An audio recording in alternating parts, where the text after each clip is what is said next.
Okay, so welcome to Let's Talk. So the football edition. So today we're going to be doing mainly Champions League. We're going to be talking about Man City and their win against PSG. This is why we've got Riccardo back on. Buzzing to be on to talk about his mighty City. And then we're also going to talk about a little bit about Arsenal, Bayern, and then we're going to do a little fun bit at the end with the Hall of Fame. So, Shaun, do you want to kick us off with Champions League? What happened? Yeah, so midweek, you had Real Madrid won, Chelsea won. Get onto that one in a little bit.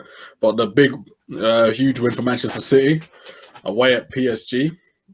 A very good, well, it was a game of two halves, really. In my opinion, I thought it was a game of two halves. I thought Manchester City initially started quite well when they were pressing PSG, but then eventually I thought that PSG were at that time in that particular game, at the start of the match, were able to pass through Manchester City. So I think because Man City aren't used to too many teams doing that to them like that, I think that's why they kind of got a bit nervous and maybe a bit shy. And I think then PSG was also very organised, and they got into the game. I think they deserved to take the lead as well. At the time, maybe could have doubled their lead with Verratti just at the start of the second half. Didn't happen. And in the second half, City just was like, you know what, we need to step up. So I give them so much credit. Like, they came back in that second half, played very well. And in the end, they deserved the win. Having said that, some of the goals, all the goals that were conceded were bad goals to concede, obviously. City never normally concede from a set piece. It happens. And then the equaliser, obviously De Bruyne, mate. If you hit the target, you got a chance of scoring. If you don't hit the target, you might not score. So it was a good cross and it went in. And then the third one, I'm not being funny. Some of those players in the PSG wall deserve to be deducted their wages because, mate, you get paid all that money per week. You can't just stand there in that wall and get hit with the ball. There's something wrong with you. So it was a good free kick nonetheless. So I thought in the end, City were excellent, especially in the second half, and that's one of the best away performances by any English team in that stage of the Champions League ever, I think. So fair play to them for that. What do you think, Rick? Yeah, I think from scoring 2 away goals, that was the most important to score 1, but I was happy with the 2, so I would have took a 2-0. But it was a fantastic result in the first half. We couldn't get to grips. I think it was more nerves than anything. Then obviously we was lucky to get to half time at 1-0 down. That's what I thought to myself. Get to half time 1-0 down and we've got a chance. Because no way would Pep let them come out the second half like how they played the first. There's no way. And in the second half, if you watched it, how City pressed in that second half all the way, and PSG couldn't get out the press, was making mistakes. City pressed well. City one of the best sides at pressing. The energy they've got of Bernardo Silva, Foden, De Bruyne, Mahrez, they're all press. So once you got in that press, it's very hard to get out. So that's where City were good at the press, with Gundogan getting in there and all that. But I thought at the end of the day, PSG in the first half should have scored 2 or 3, like you said, Shawnee, easily. But if you don't take your chance in football, you get punished at this level, especially in the Champions League semi-final. It's not like PSG in the league. Like over there, they could probably miss about 5 or 6 chances and then still score 10. But in the Champions League, it's different. You've got to be more clinical. Maybe because our league's not competitive enough, and that's why they think it's okay, because they'll never play a harder team and press like City, like they will in their league. So this is different to them. To see Neymar come back and do doggies up and down, because in the league, when you watch him, he walks, he just stays on the wing, but he's had to do a job. And when it doesn't go right for him, he loses his head, he starts to roll on the floor, and then it affects all the players. Now, if you watch Mbappe, he must look up to Neymar, which is okay, and he's starting to do all that rolling round on the floor business now, and I don't want to go that way because he's better than that.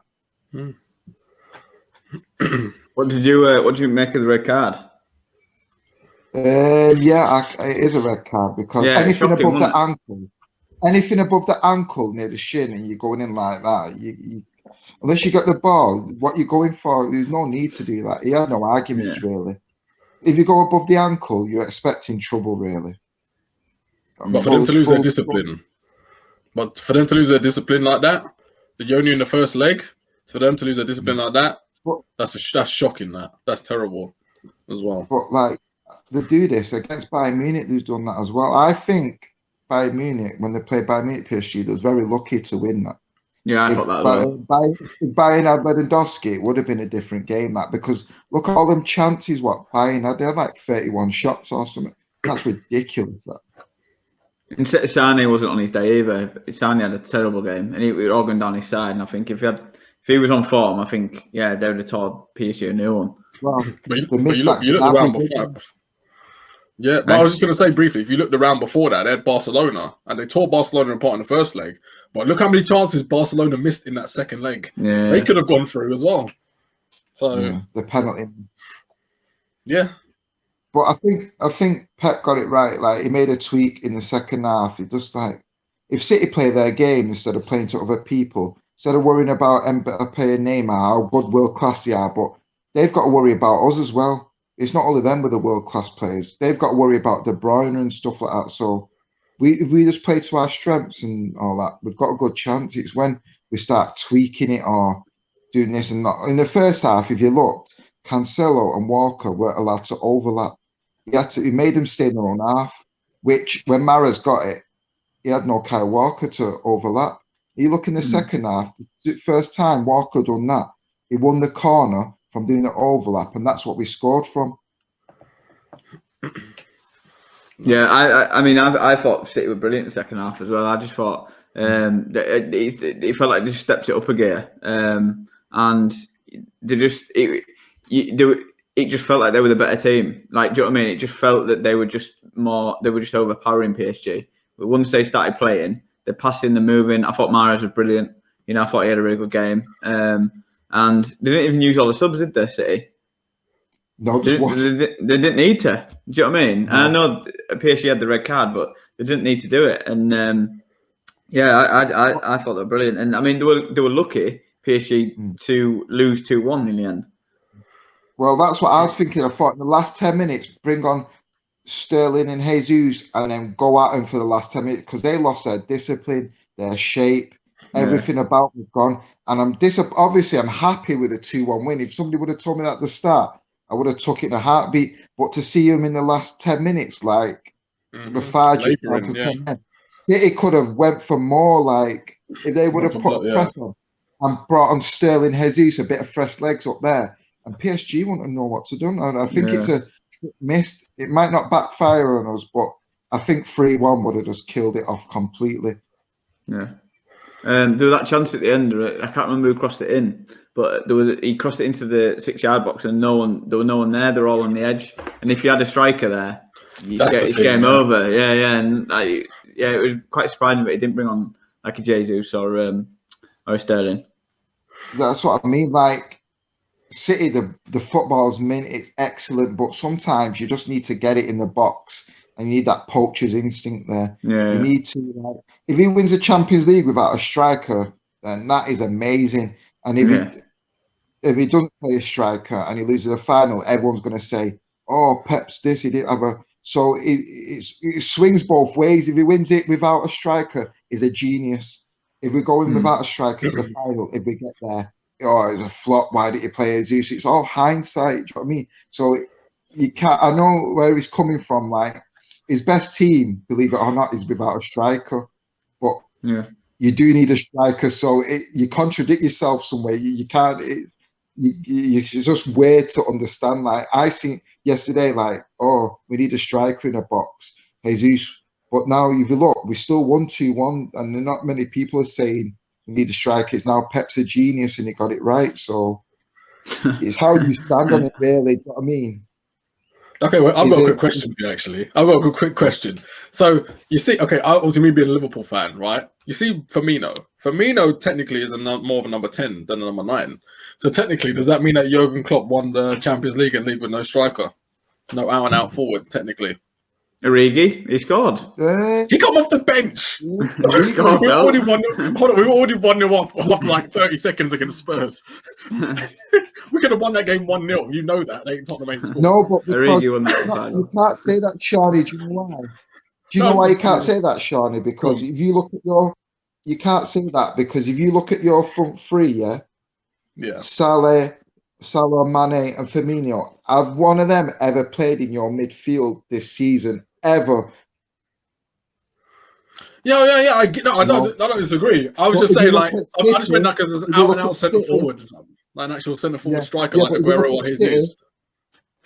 but if you look at City, De Bruyne, he's played in midfield. Mahrez, he's played. Do you know what I mean? Foden, they've all interchange. They've all actually come back and interchange. But you'll never see Mane play where Henderson plays from the start.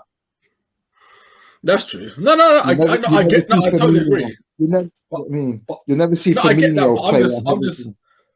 No, I get that. But I'm just saying, like, if you're talking, like, I'm just saying we didn't technically. Do we have a out and out centre forward? Because you have two centre forwards. You got two actual strikers in Aguero and Jesus. So would we class any of our actual front three as centre forwards? Well, as much as I love Aguero, Firmino's not. He's number 10. He's not a number 9. He's not actually technically a centre forward. He plays as it much because as he I has to. love Aguero, though, and he's going to go down as a City legend, and I always say he's one of the best strikers of the Premiership. At the moment, Shawnee, the guy scored 1 goal all season. He's been injured, and to bring him on will be like playing with 10 men because he can't keep up with this press. His body can't do this, hence why he's probably going. The demand, what Pep wants, is not good for him. His body can't take it. So if we would have brought him on, you say it's like playing with 10 men because he wouldn't do anything. I know he's a legend and that, but his time's up now. Like nothing lasts forever, does it? That's true. Yeah. So it'd be like playing with 10 men. So Pep knows you got to trust the process. In Pep. I agree with that. To be fair, and I'm just going to bring that into Leeds as well because like Bielsa and Pep, they do play like very similar. And like with Leeds, so when we were in the Championship, there were a lot of times where Bamford wasn't firing at all, and we had Augustin on the bench, and all Leeds fans were like, get him on. You know, it's a striker, it's a body, get him on. And he never brought him on, and he did one time, and he brought him on. And it was like, yeah, I can see why I didn't bring him on because if it don't suit the system, there's no point. Exactly. You know what I mean? Pep's got a system of playing, and if they don't play to that system, then there's no point. You know what I mean? So yeah, I totally agree with that. Yeah. But that means in a way. So that means in a way that so obviously you've got Jesus there. The way that your system is and the way that your players play, you might not even need to buy another striker for next season. No, but you do need that person to put the ball in there. Like Riccardo said, you do need that person to put the ball in there. Yeah, but if they've won the Champions League with no striker, and if they win the treble with no striker, twist it on the other foot. They get Haaland, they get that unbelievable striker. Then how far can that team go? They win the Champions League without one. What can they do with one? I get that, but does he fit the bill? Does he fit what they want? Maybe. But the fact that City play with no strikers and interchange and do all that, they've got their one striker in Jesus if they need to use him or not. Because City proves that they can play with the striker and without. Pep loves midfielders. He said Pep loves midfielders. He said when it comes to City, if he could play 11 midfielders, he would. Because he was one himself. He loved midfielders. Every team, look at Barca, midfielders, Bayern, midfielders. He's obsessed with them.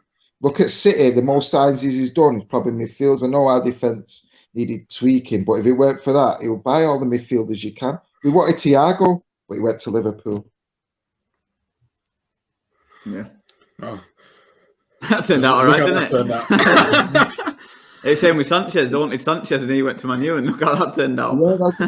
So happy days. Right, so while we're on City, go on.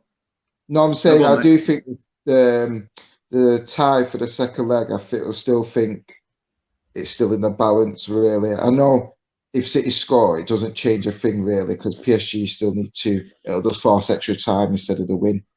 But I think if City does play, like, keep the possession as much as you can, if you get to 0-0 half time and limit Mbappe and Neymar to chances, and I think they've got a chance.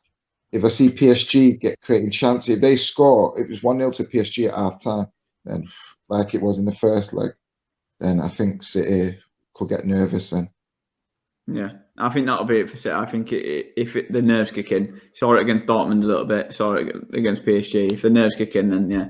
But I think that 100% they're good enough, so I think they should go through. But yeah, it's just if the nerves kick in. Yeah. So while we're on City, do you want to? We'll go with Phil Foden. What do you think he can do? Like, what's the potential of this kid? Go for it, Rick. I think he's got potential, like, to be on top of his game with the right management and the right players around him. But for and foremost, it's got to be down to him. If he gets too big-headed, it could all go tits up. He's got to stay grounded, really, and it's got to be people around him to tell him, even his own family, to him. Like, he's got potential to be one of the best. But how many times have we seen players better than Foden not reach that full potential? The media scrutinise you and kill you, and like, God knows, like, if he has one bad game, oh, look at Foden, he's this and that. When he has a good game, he's all over it. But I think he's got the potential to be up there. Like I said, it's up to him, up to no one else. It's up to him how he wants to progress his future and what moves he does and what he wants in his attitude. But I can't fault him how he is at the moment. He's 20 and he's won. I know he hasn't played all the Premier League for City when he's won all them titles, but he's been part of something. He's still part of the team. No matter if you play 1 minute or 90 minutes, you are still part of that team. He might bring some confidence in the changing rooms or anything. We don't know what goes on behind closed doors.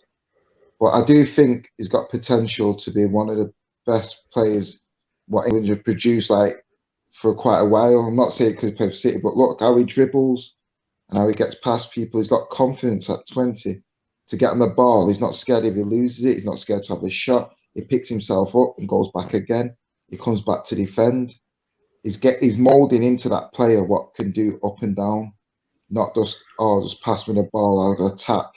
He does the dirty side of it as well, what no one wants to do, and he comes back and helps the team, and that's better than anything you can imagine. No, I agree. I totally agree with that. He's brilliant, but I think also the manager has a big part to play in that as well, because if you look at it, Pep, the way he is, if you look at Pep, right, you basically almost got 2 players for every single position, and there's a lot of also competitive edge as well for your position at Manchester City, which I think Pep will probably also installs that in the players. So listen, if you want to play, you need to put in and perform every single game to keep your position. And while Pep is there, and as a manager like that keeps that kind of emphasis and enthusiasm up, I think it will just keep getting better and better and better. If he goes to a team where they don't have like 2 players for each position and they just get and he might just get comfortable, that's when maybe he might dip in form, if that makes sense.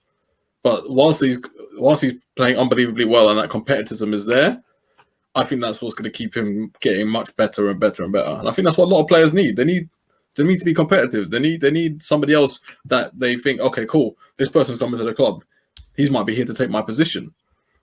But that will spur you on. So, I think it's been fantastic, and he just needs to continue that.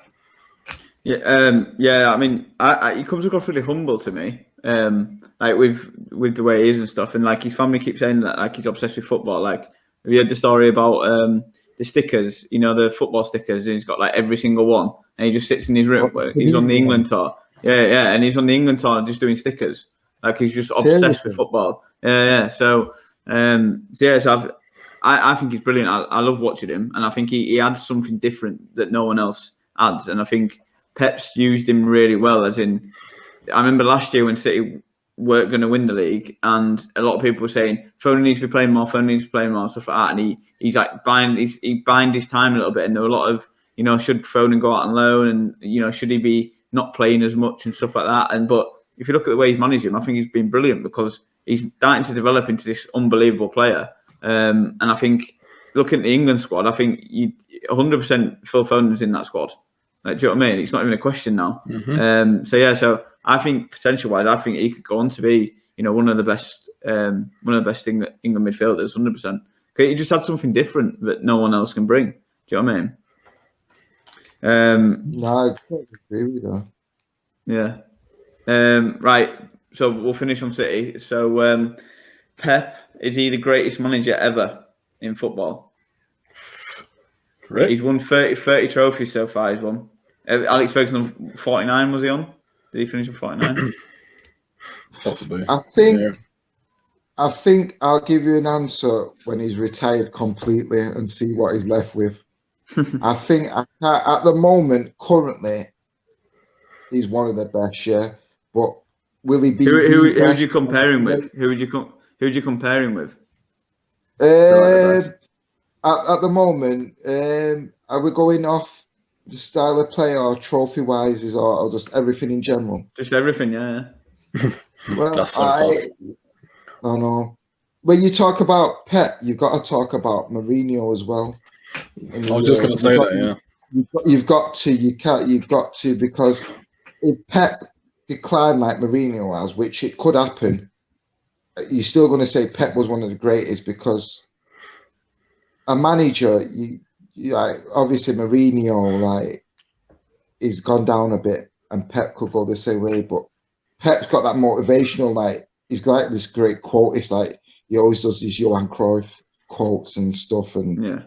I think that's engraved in him. He must say it into the players. Pep's a good management. Like, I remember when a couple of seasons ago when Sterling was missing open nets and stuff, and he would hug him after it and put his arm around him. And that's good management. Do you know what I mean? He wasn't criticised of his players. He just took it as it is, even though he was getting beaten champion. He just took it how it is. Player manager wise, I think he's one of the best. Yeah, I think he would give you time and like give you opportunities if you sat down with him, and if you had any issues, I think he will do. He won't just show you the door like that. I think he'll give you an opportunity to see if you can play in his system or not.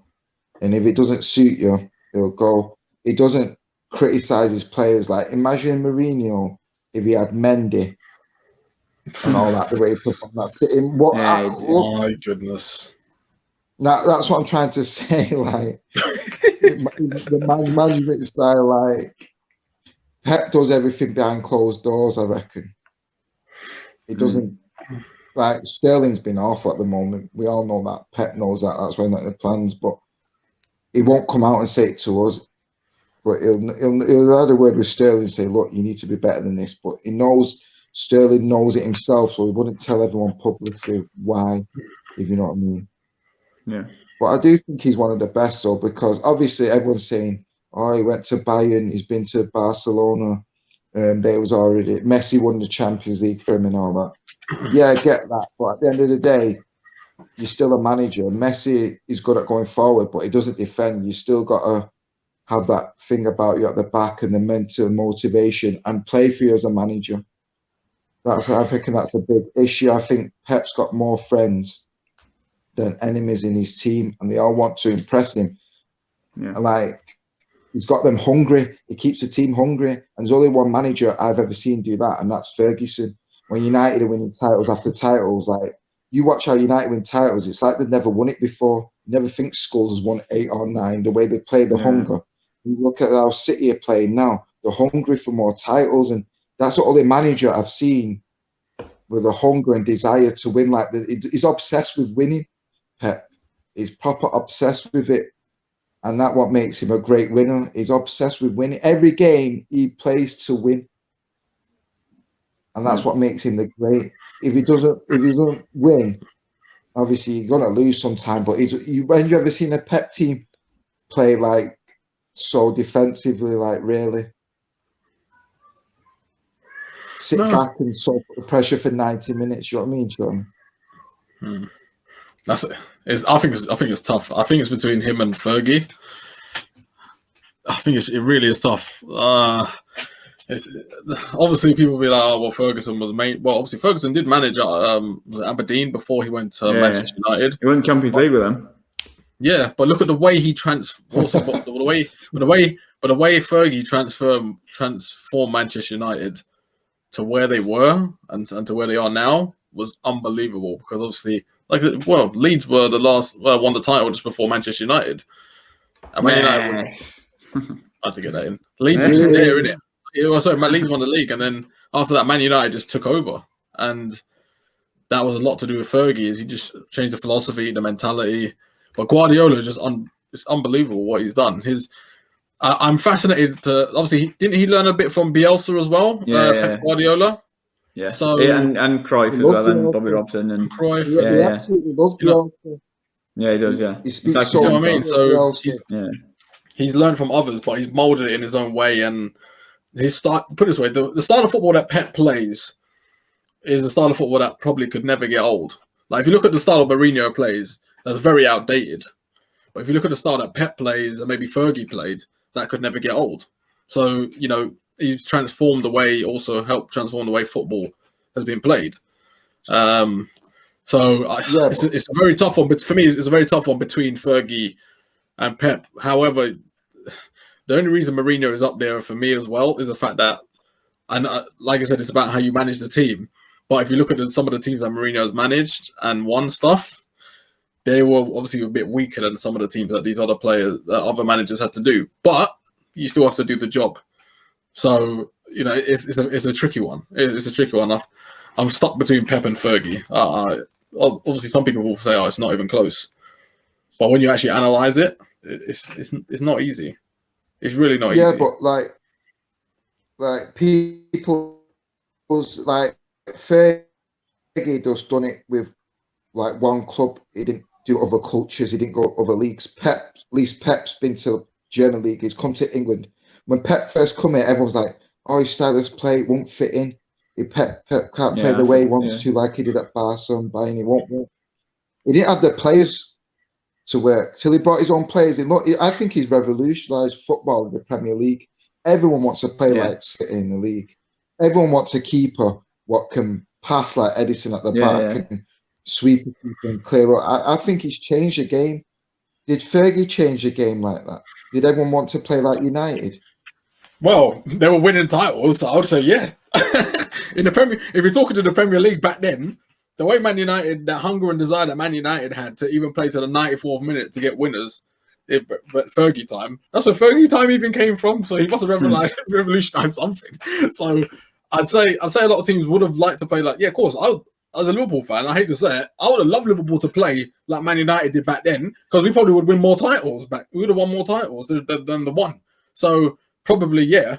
Having said that, I would rather have us have played like that Arsenal team from back then as well, because our Arsenal team under Wenger through like the early 2000s played unbelievably beautiful football.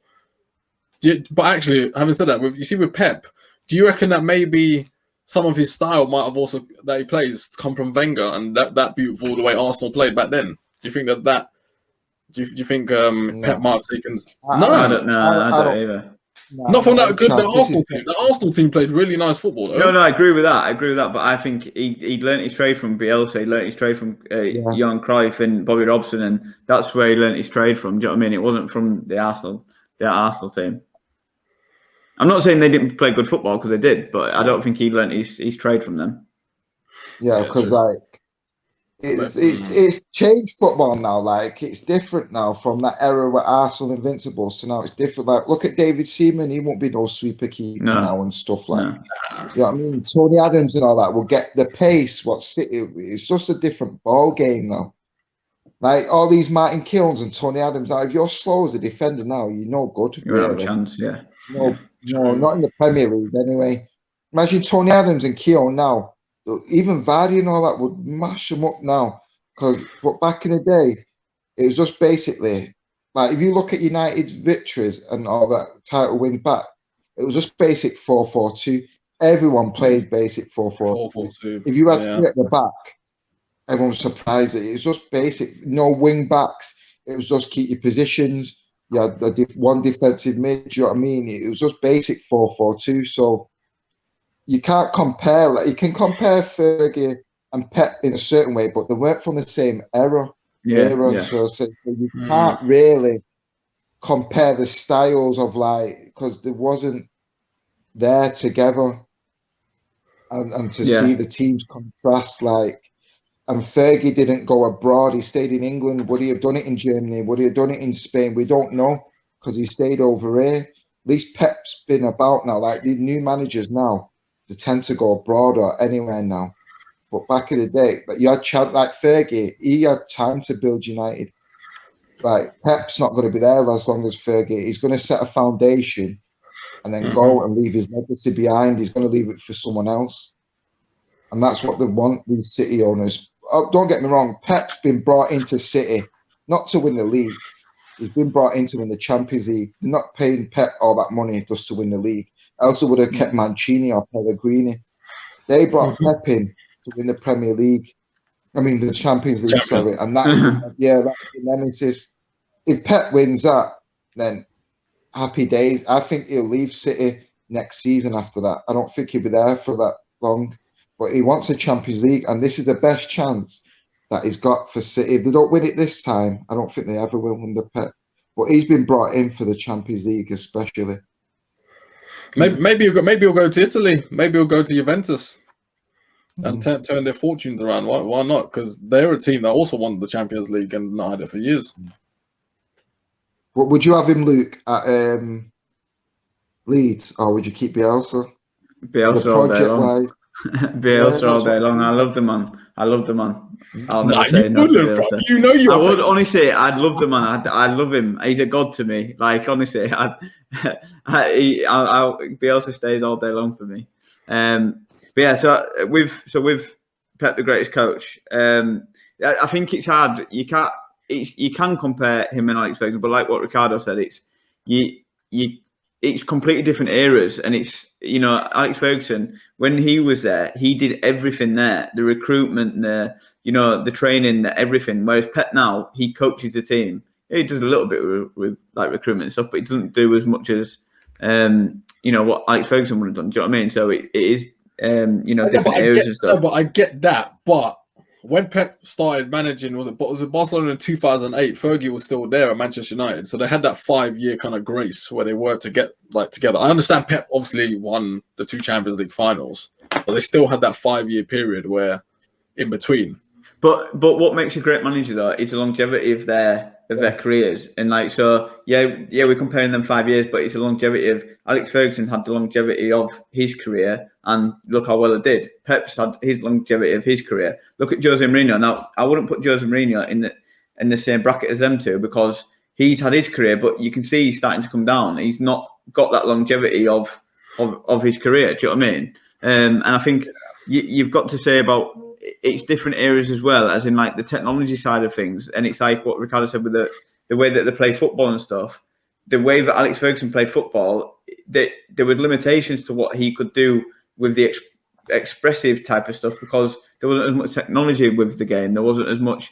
Your fitness wasn't as important. And I know that obviously other managers brought that in, but when Alex Ferguson first started, they were all smoking cigarettes in the changing rooms. They were eating kebabs every night. They were getting drunk every night. Do you know what I mean? So it is completely different. But I mean, who's the greatest? To say who's the greatest ever manager, I think Pep has. He's changed the game completely, and I think the way he plays football, the style and stuff like that, and I think and the way he's been able to do it at different clubs. And yes, he's been at very good clubs. The best in the country. But Man City, when he took over Man City, weren't the best. And he still, everybody said when he came over, he won't be able to do it in the Premier League. The Premier League's too competitive. There's a different team that win it every single season. He won't be able to do it. He's proven he's done it. And yeah, he spent money. He has spent money. But every club spends money. Like Liverpool have got the second biggest wage in the league now. They spend money. Every team has to spend money. So I think he is definitely one of the greatest ever managers. I don't know if you can say he's the greatest because it is two completely different eras. And I think if you look at when Alex Ferguson came in, he did change football as well because they stopped smoking. They started looking at diet and nutrition. They started doing a little bit more. Do you know what I mean? So they both had the influences. But I think the way that Pep's done it, I just think he's done an unbelievable job wherever he's gone. Do you know what I mean? Yeah. Can I say another thing? You said the spending power. When you said the spending power, look, back in the day, you look at the spending power back in the United, bullying up the transfer market, 30 mil. Yeah. Real 30 mil for Real Ferdinand, when then City only had like $1 million to spend, when United had like 60 mil. But if you look now, there's more teams now what can buy more players. Like United bullied everyone in the market in the Premier League, but now 100%. There's 5 or 6 teams who've got money now. So it's different than short. Like Fergie could buy anyone he wanted because United had that pulling power and the big. Now players have got options now. Like, where shall I go? Liverpool or United or City or where? Back in the day, no one wanted to go City. No money, no history. You know what I mean? Everyone was wanting to go United. They had the pulling power. They had the fan base. Now it's different. Would Fergie get them players now? Like with all these other clubs and all that? It's that's what I mean about yeah. No, but I was just going to say one reason.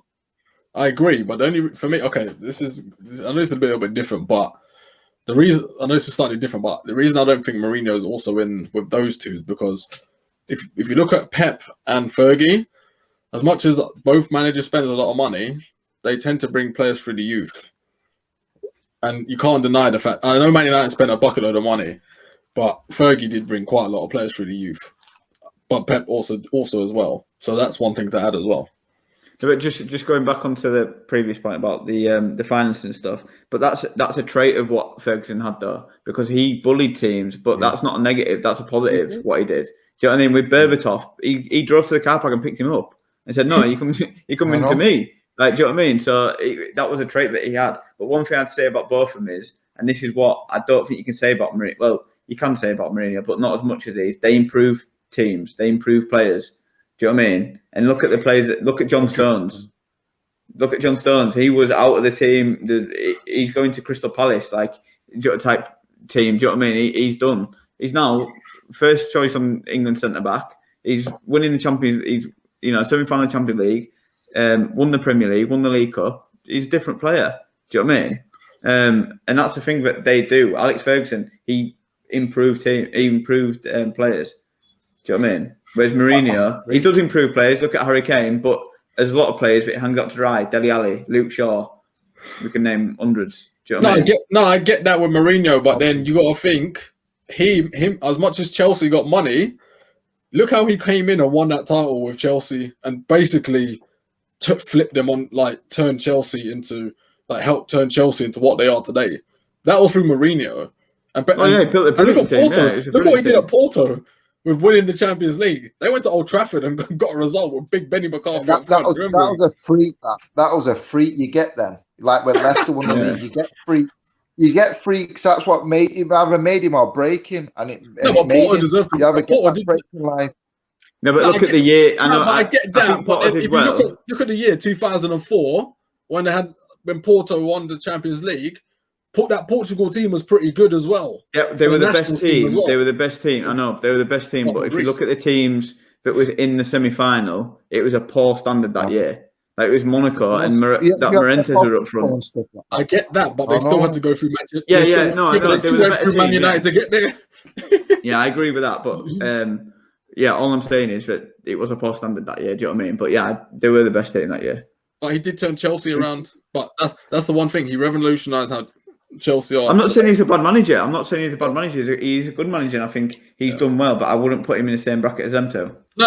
He's behind them. I do agree with that. I think he's like third or something like that. But he's tarnishing his own. I agree with Luke, where I said he's not a motivational manager. He don't motivate players. Luke's spot on there. He doesn't make people better, and that's a spot on. Yeah, you got that. He criticises. He criticises. More there. Yeah, I can't agree with you more, honestly. That's a point. He criticises players and he pulls them down, but because he wants a reaction off them. But sometimes it goes the opposite way, and that's look at Dele Alli. You don't even see him anymore. He was England's best player a couple of years ago, and now he's just not even on the planet. But to be fair, if you look at Mourinho, everything for him has gone downhill since he left that Inter Milan team, which he won the Champions League with. Yeah. And they beat Pep in the semi-final. That one where they parked the bus. But since that time, it's pretty much gone downhill for him. So you've got to adapt, though. You've got to adapt to the circumstances, and that's what I said about longevity. With Alex Ferguson, he adapted. The game changed, and he adapted with the game. And like we said about the bullying and stuff, Pep's adapted. Like he moved to the Premier League, where he was not going to do well in the Premier League because it's too competitive. But he's done well because he's adapted to it. Do you know what I mean? And that's the problem with Mourinho. He's not adapted. With Tottenham, he's declined because he didn't adapt to the team. Like Harry Kane, he turns out he has brilliant strikers, and Harry Kane is a fantastic striker, and Harry Kane's probably improved under him, but no one else has, and that's the problem. Do you know what I mean? That's true. I totally agree with you. So, do you want to finish on the last Champions League game? Yes. Chelsea. Well, Chelsea should have won that. Chelsea should have put Madrid to bed. Like they played that. They started so well, and they should have been probably 2 up. How Werner? Well, actually, no. I have no idea how Werner missed from a couple yards out. But Chelsea should have been 2 up. They would have been cruising to victory. Pulisic scored a good goal. Obviously, the equaliser. Benzema, typical Benzema. cracking. He's the only one that would have scored for them because Ramos ain't on the pitch. So it was a good goal. But I think Chelsea, I reckon Chelsea would do them over in the second leg. I think they'll be disappointed though with that 1-1. As much as they got the away goal, like Madrid aren't actually that good, and I just think defensively Chelsea are better than them. I think Zidane's tactics are wrong. Like I've never ever seen Real Madrid play three at the back. I thought that was just suicide because I was just thinking Chelsea just picking them off here. But I just felt that in the end Chelsea maybe if they put I know they put Havertz on, but Giroud is a guy when it comes to like these kind of matches, he kind of steps up and he's really good for the occasion. So I was kind of shocked that he didn't actually come on and he put Havertz on. But I think in the second leg, I think Chelsea will do the business. I think they will beat them, Madrid, because Madrid can't get any worse because I don't think they were that good at all. I really don't think they were that good. So, go on, Riccardo, what do you think? I agree with Shaun. I think Real Madrid got the tactics wrong. Like I've never seen him play three at the back before as well. Maybe they had no Ramos and just thought try something new, but I thought Chelsea missed a trick there, and it could backfire on him really because at the end of the day, Real Madrid are more than capable of scoring. I know Chelsea are, but I think they missed a trick in that first leg. I think they could have scored 2 or 3 quite easily. That Werner chance. That he should have put them in his sleep. He's just not got going, has he, this year? To me, I don't think he's an out-and-out striker. I think he's more of a wing. To me, it just reminds me of Sterling. Gets in himself in their position, he can't finish. When the form's gone, when the players lose a head like Werner and Sterling, you can see that they don't pick themselves up. It's just very hard. But I can't see Chelsea do need a striker, and maybe if they had one in the second leg, I've started with Abraham or Giroud. I think they have Yes, Tammy, get him in. He's still the top goal scorer. Yeah. He's the top goal scorer. Maybe, but I think there's something behind the scenes there. I think him and Tuchel. He's going in here. I think he's going in summer. It's Tommy. Tuchel's just coming and thought, you know what? I want my own players. He can see who he wants to get rid of at the moment, and you can see you're not for me. But I like to say though, I taught Shaun the other day, he's made Rudiger so much better. Yeah, it's unbelievable. Yeah. And that Azpilicueta under Lampard looked dead, but now he looks like the Azpilicueta of old. That guy is so good at this season. Since Tuchel's come in, it's unbelievable. He's got him playing as a unit. Like Mount, he's improved so much already. Yeah. I like him, and I think he's got potential to be like Foden, going off the subject of thing, but both of them have got potential to be good. Scary, I love to see a Chelsea City final. Yeah.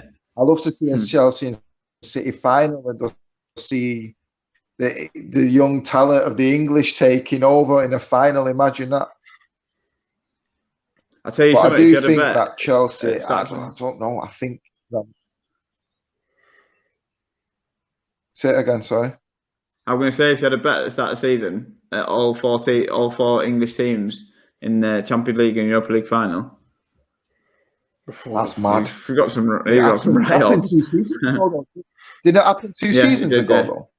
Yeah, it did, yeah. Yeah, it did, yeah. You know what I mean? So, bloody hell, I don't know. It could be United and City Super Cup final, Derby Day final abroad in Monaco or something. Oh, that would be unbelievable. But going back to the Chelsea game, I think it depends what Real Madrid turn up. Is it going to be the Real Madrid with Zidane? What I've been doing it for years. I know they've got no Ronaldo, but they've still got players who have won things what people can only imagine. Look at Ramos; he's just won everything you can, really. Look at Benzema; he's up there as well. Are they going to bring that experience, get him through, or are Chelsea going to nick it? I think that one's 50-50. Me, I can't call that one because that first leg, I think Chelsea could have killed it. Now it's not killed. I think Real Madrid have the confidence thinking, you know what, lads, we didn't play that good, and we're still in it. Yeah. What have we got to lose? We go there, they score early. Then Chelsea know that they have to score. So will Chelsea play cautious? Will they think, come on, Madrid, see what you've got? Or will Tuchel come out and think, you know what, let's go at them? So I think it can go either way.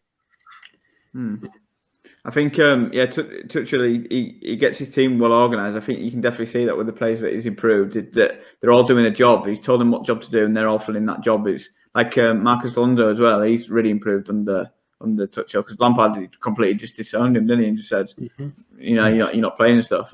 Kante obviously playing really well and stuff. And but yeah, they're struggling to score goals. That's the only thing. That's the only thing I find with them. But they're very good, like as in the setup, but they are struggling to score goals, and they need that little creative spark going forward. And I think that's going to be the thing with the second leg. That if Real Madrid do get an early goal, it's are they going to? Do they have the players to score? Do you know what I mean? To get a goal, to get 2 goals. Do you know what I mean? So I definitely think it's a missed opportunity with the first leg. And yeah, it'll be interesting to see what happens. But it definitely could be an all-English final, which would be mad. Brilliant. Yeah. Okay, so we'll just touch on Bayern Munich manager. So obviously the lad from Leipzig's moved over there. Record 24.5 million, was it, that he's moved for? What do you think? Well, isn't he younger than Neuer? I think Neuer's older than him. He's like 32. Yeah, 33, yeah. He's 33. But you know what? Why not, man? He's a young manager, full of energy and all this and that passion. Give him a go. He's got Leipzig to second in the table. And Champions League semi-final, wasn't it, last year? Yeah, Champions League semi-final last year. Despite Werner deciding to not play, he goes to Chelsea. Look, it's the second in the table now to teams like Dortmund. Like, they've improved, really. Well, league form anyway. They've improved probably on last season. And why not give him a shot? Why not? He's got Upamecano coming with him as well already. Obviously, Alaba's leaving, but I think it's a good appointment for Bayern Munich. Young, fresh manager. He knows now that he's going to be under unbelievable amounts of scrutiny if anything goes wrong at Bayern, because it's Bayern Munich. So I think the only problem with German football is that the best players in their league know that they're just going to go to Bayern Munich, and I think that's why their league is going to be less competitive. Is so not competitive. Because all the best players just go to Bayern Munich. It's not that they go to Bayern and Dortmund or Leipzig. They all end up at Bayern Munich eventually, and that's the problem. So I think it was a good appointment for Bayern Munich, but it doesn't mean that their league is going to be as even more competitive. So, yeah. How do you think the old boys are going to take to him? Because like you said, there's Neuer, Muller. They've been there years. They're older than this guy. How do you think they're going to take to him? Do you reckon they'll be fine, or do you reckon they're going to move, or...? No, they'll stay. They'll stay. Like as long as Bayern Munich keep winning, they've got that winning mentality and their wages are getting paid and all that. They'll stay. It depends when the manager comes in and wants to clear out. But I don't see why he would do that. I think he needs to keep that experience as well as bring through the youth. They've got such top, talented young players. Even Sane's not even that old. You got Gnabry, you got Musiala, they got Kimmich and all that. Goretzka. They got quality players still there, and Bayern Munich will bring players through the youth. So I think he'll keep the old heads as experience. So yeah, as long as they're still playing and doing the business, you might as well keep them. So yeah. What do you think, Riccardo? Well, I don't think it'll work out, and I'll tell you why. Do you not? No, and I'll tell you why. Because this is a guy who's Bayern Munich are one of the biggest clubs in the world, yeah. Compared to Leipzig, this guy doesn't know what he's took on. Of all the egos, what he's got in the changing room. How's he going to deal with when Sané comes knocking at his door, say, look, boss, I've not played for 6 games. When am I coming on? Because he never have this at Leipzig, because the squad at Leipzig is not big enough like it is at Bayern. He's going to have all these sorts of problems. And then you got to look, he's not experienced about that. And these players are not going to put faith in him. Once players turn on you and you're a young manager, you've got nowhere to go. Look, I've seen it at Juventus. They were dominating their league. They're bringing Pirlo. Never had no experience. Look at him this season. He's going to get sacked. They don't want to play for him. People are knocking on his door saying, why are you not playing me? He's like, what to do? I've managed it under 21s. It's completely different. I've seen it in England with Villas-Boas when he went Chelsea. All these guys, it's like, he's too young for him. I think he should have went like under 23 or learn your trade somewhere else. Stay at Leipzig for a bit till you get more, because he's going to have problems with egos. I'm telling you now. When these big heads and the experienced guys, he don't know how to deal with them. He's never been in this situation. And for a young manager to Bayern Munich, when the results start coming, he's got nowhere to hide at a big club like Munich. Leipzig, you can get away with it. But when you're at Bayern Munich and the results are not going your way, the fans will want to jump on you straight away. You lose the mentality, you lose the fans, you lose the players, especially when you're coming in and you haven't won anything. What's he won, this Leipzig manager? I don't know if he's won anything. I know that he's kept Hoffenheim he kept him in the league, got him into the Champions League, and then he took Leipzig to the semi-finals and got them second. It's like saying Chris Wilder nearly got Sheffield United into Europe last season. Would City get him? It's got, you know what I mean? It's like it won them 3 seasons. No, but I get what you're saying. But then on the flip side, you look at so like Klopp, for example, yeah, he was at Mainz. Mainz are like bang average in their league, in that league, and then somehow Dortmund was like, oh well, let's take a punt, let's get this guy. And Dortmund are probably the second biggest club. But Dortmund is obviously the second biggest club in Germany. Yeah, but you've got to look at the money as well. Look at Dortmund. Yeah, they might have had money, but they didn't spend big and all that. Like compared to they might have had the budget. Look at Leipzig's budget and look at Bayern Munich's budget. This guy's going to have loads of money here. Does he know who to buy? Is his mindset on big players, or is his mindset on the budget what he had at Leipzig? Do you know what I mean? He's got to change all that as well. You've got this bundle of cash. And you've got to bring in the world elite. Is anyone going to play for this new manager? Would you? I would. Like, it's a weird one because it's like, look at their former manager, Hansi Flick, right? That just left. We didn't really know much about this guy. I'm not saying he didn't have jobs before. We didn't really know too much about this guy. And he come in to Bayern Munich and just boom, look at them. Like, they were brilliant. Kovac did an average job. As long as they do. The minimum he has to do is win the league. It's true. The minimum he has to do is win the league. He has to. Yeah, that's the minimum he has to do. And then look at Pochettino. Johnny, that's what I'm saying. They get judged in the Champions League. Bayern Munich, I don't judge them in the league. I judge them on the Champions League. They win their league every season, like Juventus and all that. They don't get judged on their league. You can't judge them on the league. You got to judge them in Europe. Come on, Sean. That's Celtic or Rangers. You don't judge them in the league, do you?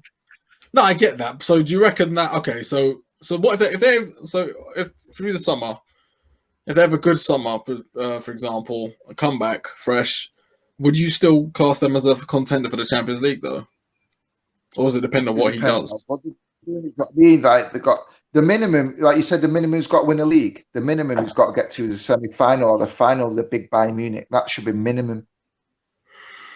Yeah, that's true, but. I guess with Leipzig. So it's Pirlo's the same. Pirlo's the same at Juventus. He come in there thinking, "Oh, this is easy. We're going to win the league." You thought, walk it or get. Look at him.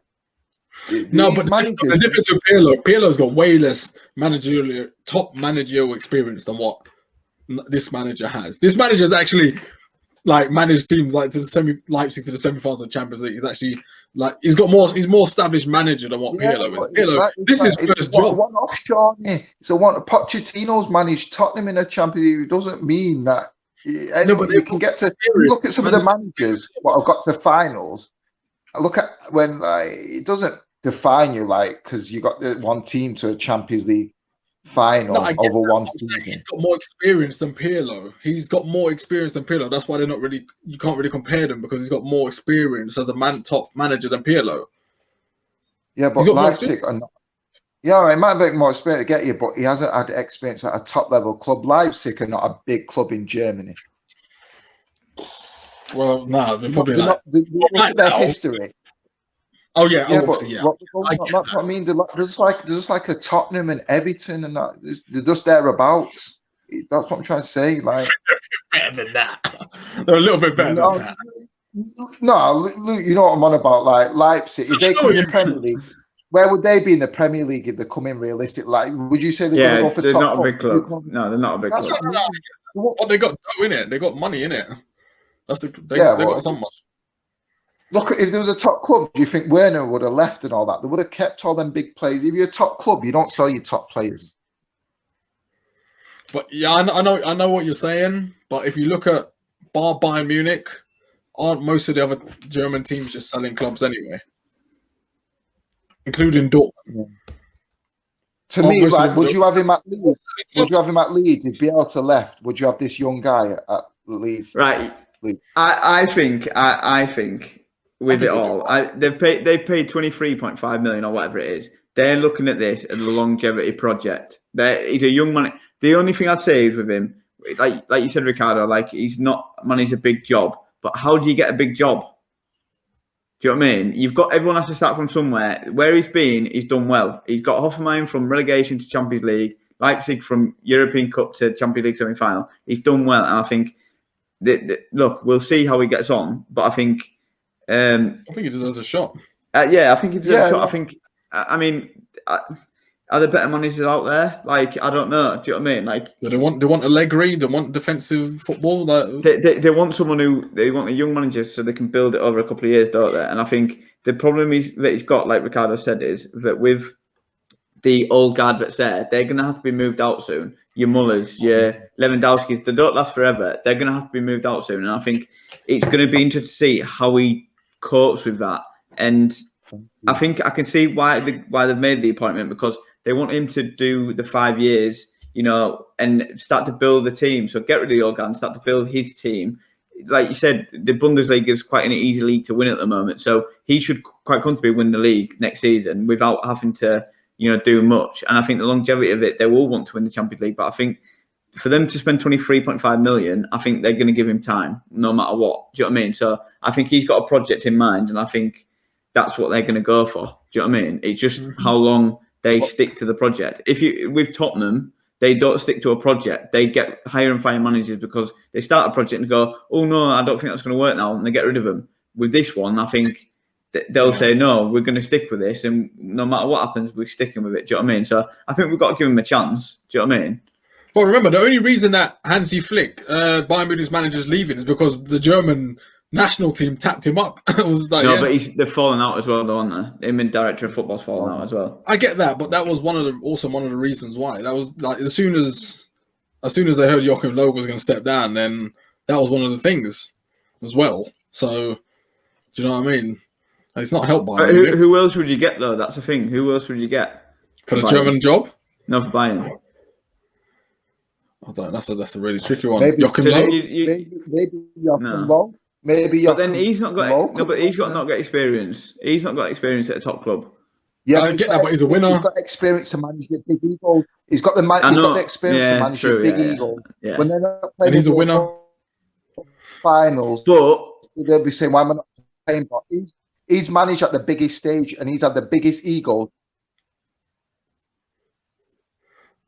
But with that though, so he's got the biggest. Like he's managed on the. He's got all them in. He's got all the best players in the German, all in one changing room, not just in not in the club, in the German. So imagine all this. You know what I mean? He's got to manage all them. He's got to tell you can't play, or he's got like the ego, the clashing. So his experience. He might not be experienced in the Bundesliga, but his experience to deal with the big heads. That's what I'm trying to say.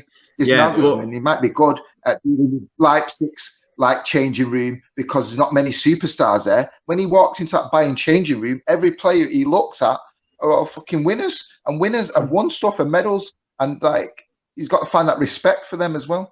Because if I was Lewandowski and a guy come in like this and he's like, obviously you give him the time or day, he's your new manager, but if he's coming in and he's got no idea and you don't see no right direction in this guy, and you're thinking I'm going to the chairman's office and you're having 5 years of this. He said, I'm not being here next year. I don't want to be part of this. And that's what some players are going to be like. Some players are not going to buy into this. This is what happens.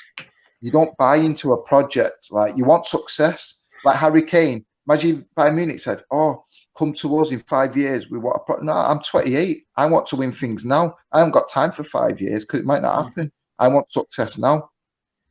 If I was young, 19-year-old, he can say it to the 19, 20-year-old, come like, but you can't say it to all them Lewandowski and Neuers and all that because they won't be there. Like you said, Luke, they're not going to want this project because they want to win things now. You can't say to them, "Oh, we're not going to want to win the Champions League in 3 or 4 years. We want to make it like 5 or 6." No, you'll be like, "Hold on, I'm off me. I want to win it now. I'm a winner." them guys are winners. So the project better happen fast, or he's going to have players. He's going to knock on the door and say, "I'm off, boss. I want to win." Like Harry Kane's actually come out and said, "I want to win trophies." Yeah. It's all good being top goal scorers, but I want to win team trophies, and that's the same for everyone. Yeah. The only thing I'll say with Joachim Low, though, and this is why I can see why they've gone for the young manager. You know, we said about the old guard's going to be going out and stuff.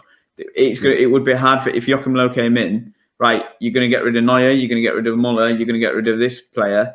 Well, they're his boys. He's had them since they were 19 years old. Like, is he going to be happy about losing them? So that's why I can see why they've gone for the younger manager and why they might be looking at, it's a new generation type thing of Bayern. Do you know what I mean?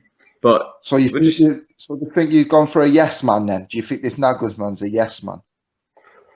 I think Jon Heinkes was a yes man, but he was the winner. They maybe should have got him back. Who's going to be in charge of the transfers? I don't think they'll give Nagelsmann I don't think he'll be. It'll be director of football, and that's why I think it's kicked off. Yeah. I think that's why it's kicked off, and I think he might be a yes man. He might be a yes man, but he might be a really good coach as well. We just don't really know yet. I'm saying, me personally, I think. If I was a Bayern Munich fan, I'd be a bit sceptical. Not because of his age and what his experience, because they're a big club. Bayern, don't get me wrong, they're a big club. If City, it's like City, if they had a 33-year-old manager or something like that, I'd be like, if Pep left and we got someone like that, I'd be like, and they said to me, it's a 5-year project, I'd be like, we've just done that with Pep. It should be already in place. You know what I mean? I'm not going to wait another 5 years. Like Liverpool, if Klopp left, Shawnee, would you wait another 5 years till you won the league again? No, you wouldn't. You he had to wait 21. Do you know what I mean? Like, you wouldn't. You just want it there again. Would you tell Salah and all that? Oh, say with another 5 years we'll win the league again. No. Yeah, but the managers don't get time these days. Managers, especially a huge club, managers don't get time these days. That's the difference as well. You don't get time. It's about instant results, and now as soon as you get sacked, someone's replace you straight away, or they don't even wait till you get sacked. They're saying mid-season, "Oh, you're off at the end of the season. We got someone already." It's like, okay, then. Already making phone calls. Yeah, like is it not the Leipzig manager? Do you know what manager was it who knew that he was going from another German team to another one, and that team started playing badly after that? Leverkusen or someone, because the managers know where they're going like 5 or 6 months before they sign pre-contracts, which is pretty crazy, really. Right, do you want to finish off? So we've got Hall of Fame. So I've got a list of players. You can only name 6. Okay, so the list is Tony Adams, David Beckham, Dennis Bergkamp, Sol Campbell, Eric Cantona, Andrew Cole, Ashley Cole, Didier Drogba, Les Ferdinand, Rio Ferdinand, Robbie Fowler, Steven Gerrard, Roy Keane, Frank Lampard, Matt Letizia, Michael Owen, Peter Schmeichel, Paul Scholes, John Terry, Van Persie, Vidic, Vieira, and Ian Wright. Who's your 6? How can you have only 6 out of all? That's shocking, that, isn't it? Well, eventually they're all going in anyway. Can we not just leave 6 out and play the rest? Who we want to? What the hell? I don't know where to begin. Like, what do you go on? Do you go on like your own personnel? Like, would you go on like, I think there's a good player. Like, what makes? All right, yeah, I think that. But what makes you choose? Like, say, what makes you choose him and not Lampard? I'm not saying you're not going to pick Lampard, but like, what? I think for. In terms of maybe the style of play and the style and fluidity of the way he played, and in terms of how he kind of revolutionized a bit how Manchester United started off to be as good as what they did. A lot of that come through Cantona. Also, as if Thierry Henry said the other day, he kind of also gave the confidence for French players to think it was okay to also come to the Premier League and play. And it really started through Cantona. And if you look at a lot of the top French players that are out there, they would have all started through maybe Cantona. So I think he's definitely one. I'm basing my choices on how they changed like the Premier League or how they influenced the Premier League. Yeah. So do you want me to go with mine? Go on. Yeah. So I've gone Drogba, Gerrard, Lampard, Cantona, and Scholes. And for me, they're oh, you get 6, don't you? I need one more. Hang I was about to say that to you. Is it because Scholes was so good you named him twice? Yeah. That's it. Oh, But yeah, I think remember, Scholes he is retired.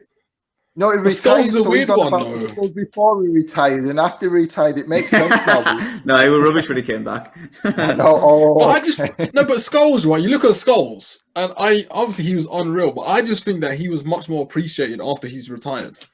I feel like people talk a lot. Yeah, I agree with that. Yeah, I agree with that. Which is crazy because during his career, when I used to watch him, he used to ping ball left, right, and centre.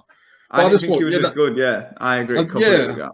But the only thing that ever sported it for me with Scholes is his ability to make some tackles and get himself sent off.